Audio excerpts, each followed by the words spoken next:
Hello everyone, ये video जो मैं आज देने वाला हूँ ये मैं रियल अपने एक्सपीरियंस से आप लोग को शेयर कर रहा हूँ। और इस वीडियो को मैं चाहता हूँ कि आप सब इसको ध्यान से सुनो आखिरी तक, क्योंकि ये मेरा एक्सपीरियंस है। कोई लिख के नहीं बोल रहा हूँ, ना कुछ प्री प्लान बोल रहा हूँ, जो रियल है वो बोल रहा हूँ। इससे आपको तो फायदा होगा ही होगा, आने वाली जनरेशन को भी फायदा होगा। अगर आप बहुत अच्छा करते हो तो नेचुरली आप एक एग्जाम्पल लीड करते हो अपने साथ, अपने जूनियर से, छोटे भाई बहनों से, सोसाइटी में। और वो सबको हेल्प करता है। केवल एक बच्चे को अगर आपने कुछ हेल्प किया और वो बच्चा आगे बढ़ गया, तो आपने सिर्फ उस बच्चे की हेल्प नहीं की, आपने पूरी सोसाइटी की हेल्प की। और सोसाइटी को बदला जा सकता है अच्छे एथिक्स से, विचारों से, एजुकेशन से। और ये हम सबका रोल है। कई बार हम इतने बिजी हो जाते हैं अपनी पढ़ाई में, अपने पैसे कमाने में, कि हम सोसाइटी का नहीं सोचते। लेकिन हमें अलग से कुछ नहीं करना है, हमें खुद अच्छा काम करना है। अपने से जिनको जिनको हम इन्फ्लुएंस कर सके उनके लिए अच्छा करना है। तो ये नेचुरली फ्लो चलता रहता है और सोसाइटी बेटर होने लगती है, प्रोग्रेसिव होने लगती है। आप नेचुरली एक अच्छी आदत अपने अंदर डालो, वो है पैसे की इज्जत करना। क्योंकि अगर पैसे की इज्जत आप नहीं करोगे तो फ्यूचर में आप हमेशा परेशान रहोगे। अभी से स्कूल लाइफ, कॉलेज लाइफ से ही आप पैसे की इज्जत करो। पैसा अगर आपके साथ है तो सब आपको पूछेंगे। हाँ, ये जरूर है कि जहां पे खर्च करना है वहां पे खर्च करो, अननेसरी कंजूसी भी नहीं करना आपको। लेकिन अगर आप मुझसे पूछो कि सर, मैं स्टूडेंट हूं और मुझे सबसे ज्यादा अपना अपने जो मेरे ऊपर इन्वेस्टमेंट होता है उसका कितना परसेंट कहाँ जाना चाहिए, तो मेरा मानना है मेजर परसेंटेज 75% के आसपास आपके एजुकेशन पे जाना चाहिए।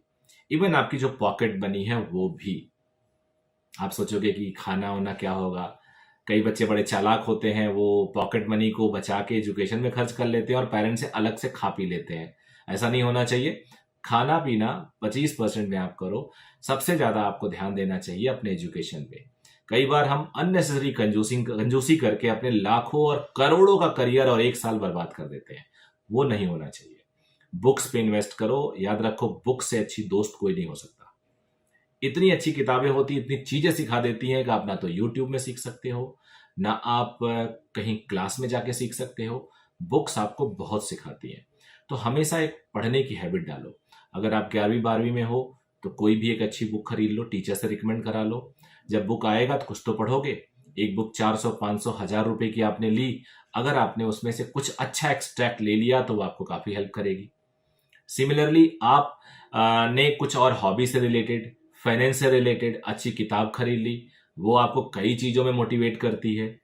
फिक्शन की किताबें, अननेसरी नॉवेल, ये सब मैं रिकमेंड नहीं करता हूं। अगर आप इंग्लिश के शौकीन हैं, लैंग्वेज इंप्रूव करना चाहते हैं, तो वो हो सकता है, वो अपने इंग्लिश टीचर से पूछ लीजिए। लेकिन मेरा पर्सनली बिलीव है कि आपको जो बुक्स पढ़नी चाहिए अपने सब्जेक्ट से रिलेटेड, अच्छे अच्छे ऑथर्स की। और दूसरा, फाइनेंस से रिलेटेड।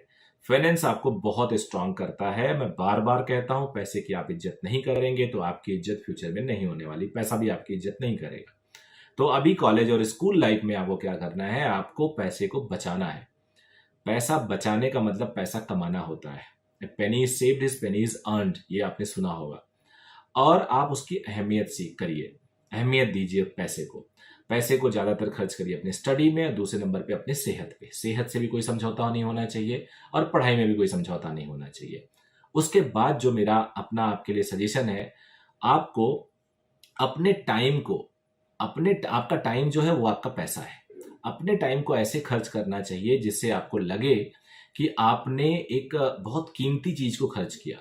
किसी भी के साथ जाके टाइम वेस्ट करना, किसी के साथ जाके फोन पे ज्यादा बातें करना, अननेसेसरी ऐसे लोगों से संबंध रखना, दोस्ती रखना जो बिल्कुल आपको कंट्रीब्यूट नहीं करेंगे। ठीक है, कोई आपका दोस्त है, उसके साथ समय बिताइए, उसके बुरे वक्त में उसका साथ दीजिए। लेकिन प्लीज एक फेयर लाइन खींच लीजिए जिससे आपका समय बर्बाद ना हो। समय अगर आपने बचा लिया तो बहुत कुछ आगे निकल जाएंगे। हार्वर्ड बिजनेस रिव्यू, हार्वर्ड आपको पता है दुनिया का सबसे बढ़िया मैनेजमेंट संस्थान माना जाता है। जो हार्वर्ड यूनिवर्सिटी है वो बिजनेस के मामले में दुनिया में नंबर 1 है। उसकी बिजनेस रिव्यू आती है, HBR आती है, और बहुत डेली मतलब वीकली शायद निकालते हैं वो। उसमें ऐसा है सर्वे में कि आप अगर अपने पूरे मंथ का टाइम को अगर आप वैल्यू करो, आप लिखो, उसको रेट करो, आप रोज शाम को अपने जो मंथ है आपका उसमें कहाँ कहाँ आपने टाइम खर्च किया था उसको एनालाइज करो। एक तो आपको रोज लिखना पड़ेगा आपने जो टाइम खर्च किया है, जैसे खर्च किया है। एवरीडे आप एक डायरी बनाइए, उसमें टाइम लिखिए कि आपने आज क्या क्या खर्च किया है समय, और क्या क्या आपने पैसा खर्च किया है। आप अगर महीने में अपनी पूरी समरी देखेंगे तो आपको पता चलेगा 28 से 30% समय आप बेकार कर दे रहे हैं। आप सोचो, अगर आप एक टॉपर स्टूडेंट हो, 500-600 नंबर लेके आ रहे हो, आपने 28% समय या 30% समय अगर आपने बर्बाद कर दिया, तो 30% मार्क्स और अगर ले आते तो आपके 650 नंबर हो जाता अगर नीट एस्पिरेंट है तो। आप जेई वाले हैं, 100 नंबर लेके आ रहे हैं, 30% अगर आपके मार्क्स बढ़ जाता तो 130 हो जाता। आपकी रैंक में इतना ज्यादा चेंज आ जाता, मैं बता भी नहीं सकता। अगर आप एक एवरेज कॉलेज पा रहे थे तो बहुत अच्छा कॉलेज आपको मिल जाएगा। अगर आप बहुत अच्छा कॉलेज पा रहे होगे तो टॉप करने के चांसेस है, एम्स या मौलाना आजाद मिल सकता है। तो ये सब समय की कीमत की वजह से होता है। प्लीज अपना समय मत वेस्ट करिए, और प्लीज प्लीज प्लीज पैसा मत वेस्ट करिए। आपके पेरेंट बड़े हार्ड एंड मनी से उसको जुटा रहे हैं। मान लेता हूं कई लोग बड़े पैसे वाले होंगे, आपको बहुत ज्यादा चिंता नहीं है, लेकिन फिर भी अगर आप उसकी वैल्यू करेंगे तो आप ज्यादा वैल्यूएबल होंगे, ये मेरा विचार है। सो बस यही मेरा मैसेज था। अगर आप चैनल पे फर्स्ट टाइम हो तो प्लीज इसको लाइक कर लीजिएगा और सब्सक्राइब तो जरूर करिएगा।